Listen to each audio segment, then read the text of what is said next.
Encontramos na Bíblia uma função específica para cada pessoa da divindade no plano da salvação do homem. Deus o Pai é aquele que oferece a salvação ao dar o Filho.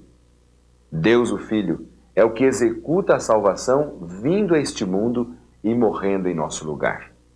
Deus Espírito Santo é o Consolador, deixado por Cristo para nos convencer da nossa condição de pecadores e nos mostrar que necessitamos de Cristo. Rejeitar o Espírito Santo é fechar as portas para a influência divina. Vamos estudar e ver por que rejeitar o Espírito Santo se torna um pecado imperdoável. Pecado pra mim... alguma coisa errada, sei lá, alguma coisa grave, assim. Pecado é roubar, matar, relacionado a isso. Poxa, pecado é uma coisa terrível, ele é condenável na Bíblia.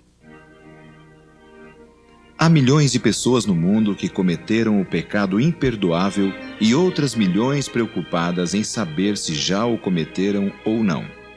O pecado imperdoável é cometido contra o Espírito Santo. Foi Jesus que explicou: todos os pecados e blasfêmias serão perdoados aos homens, mas a blasfêmia contra o Espírito Santo não será perdoada. São Mateus 12, 31. No verso 32, ele acrescentou: se alguém falar contra o Espírito Santo, não lhe será isso perdoado nem nesse mundo, nem no porvir. Muitos têm ideias estranhas quanto ao que vem a ser o pecado contra o Espírito Santo. Alguns pensam que deve ser o suicídio, outros que seja praguejar ou amaldiçoar. Há centenas de ministros ensinando que o pecado contra o Espírito Santo é não reconhecer que as línguas estranhas por eles faladas sejam autênticas e do Espírito Santo. Muitos ainda pensam que esse pecado seja roubar ou adulterar. Notemos que Jesus afirmou: todo pecado e blasfêmia serão perdoados ao homem. Isto está em harmonia com Isaías 1,18, onde o Senhor promete apagar, limpar e perdoar nossos pecados, mesmo que sejam tão sujos ou vermelhos como o carmesim ou a escarlate. Na primeira epístola de São João, capítulo 1, verso 9, nos é feita a promessa de que, se confessarmos os nossos pecados, Deus, na sua fidelidade e justiça, nos perdoa todos os pecados e nos purifica. Não importa quão terrível tenha sido o nosso pecado, Deus está disposto a nos perdoar. Jesus esclareceu que o pecado imperdoável é cometido contra o Espírito Santo. Que pecado é esse que Deus não possa perdoar? Como é cometido? A Bíblia declara que o pecado contra o Espírito Santo não é um tipo específico de erro, mas é a recusa persistente em abandonar o pecado conhecido e obedecer a Deus. Uma condição pecaminosa a qual a pessoa chega por recusar-se a atender aos rogos do Espírito Santo. Como pode uma pessoa atingir tal condição da qual não venha ou não possa mais arrepender-se? Jesus, ele é misericordioso, né? Para aqueles que o aceitam. Perdão é o seguinte: se arrependeu, esqueceu, acabou. E não cometa mais a mesma coisa. Depende do caso, né? Cada caso é um caso. Se você fez uma coisa muito grave, é difícil, né? Muitos pensam, especialmente os jovens, que devem aproveitar a vida agora e, quando velhos, dedicar-se então à religião. O que essas pessoas desconhecem é que ninguém jamais poderá obter a salvação, o perdão de seus pecados, sem o legítimo arrependimento. O arrependimento de que fala a Bíblia é uma obra do Espírito Santo na vida do pecador. Esta obra produz mudança radical nos hábitos do pecador e o faz disposto a cumprir a vontade de Deus. A Bíblia afirma em Atos 5:31 que Deus exaltou Jesus para ser o Salvador, para dar arrependimento e o perdão dos pecados.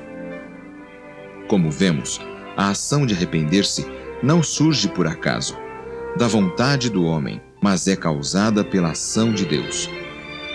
Jesus prometeu que quando o Espírito Santo, o Consolador, viesse, ele convenceria o homem do pecado. São João 16, verso 8. Quando alguém aceita, atenta e segue os rogos do Espírito Santo, então alcança o arrependimento que vem de Deus. E quando arrependido, segue o perdão de Deus. E tendo recebido o perdão divino, recebe com ele a salvação. Mas, pelo contrário, quando alguém rejeita o apelo do Espírito Santo, não atenta à voz divina, jamais poderá ser perdoado ou salvo. Em Gênesis capítulo 6, verso 13, Deus disse a Noé: "O meu Espírito não agirá para sempre no homem."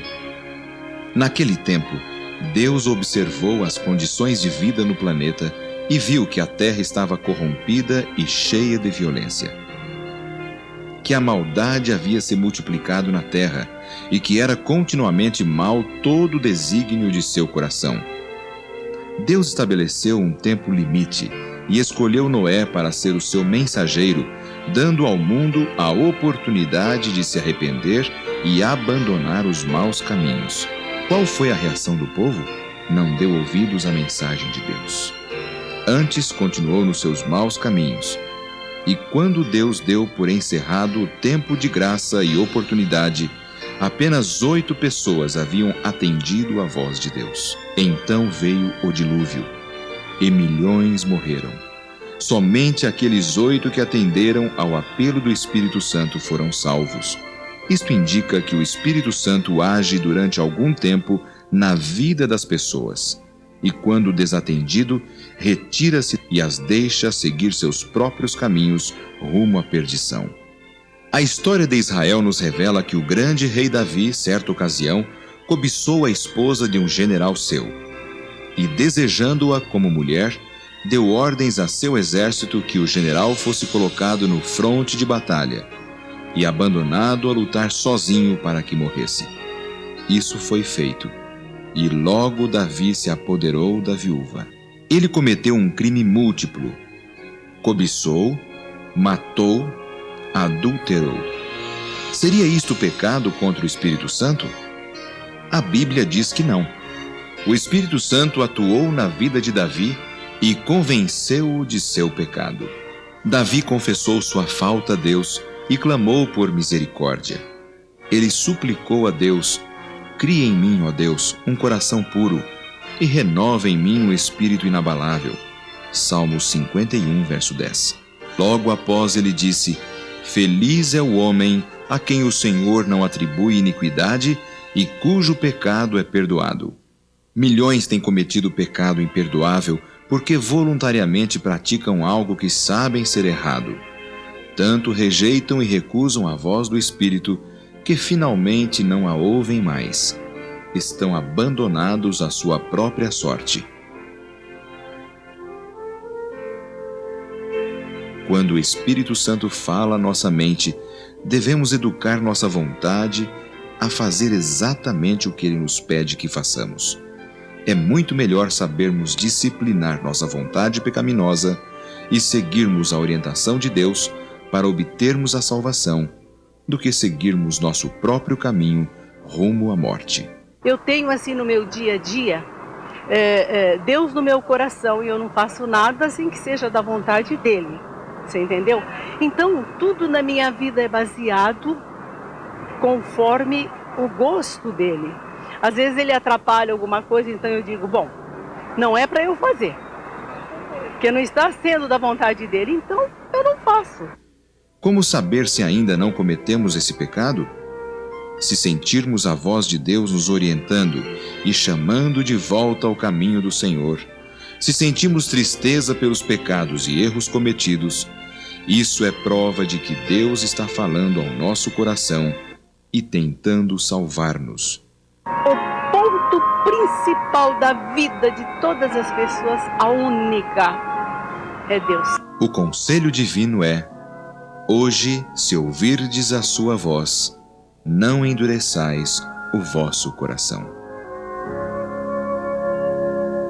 Vou contar-vos o que penso de meu mestre, como dele recebi a luz e a paz. Ele mudou-me, eu venci completamente. Só Só Jesus a minha alma satisfaz. Sempre cuidará de mim, meu mestre, com desvelo e compaixão sem fim. Nenhum outro tira a culpa do pecado.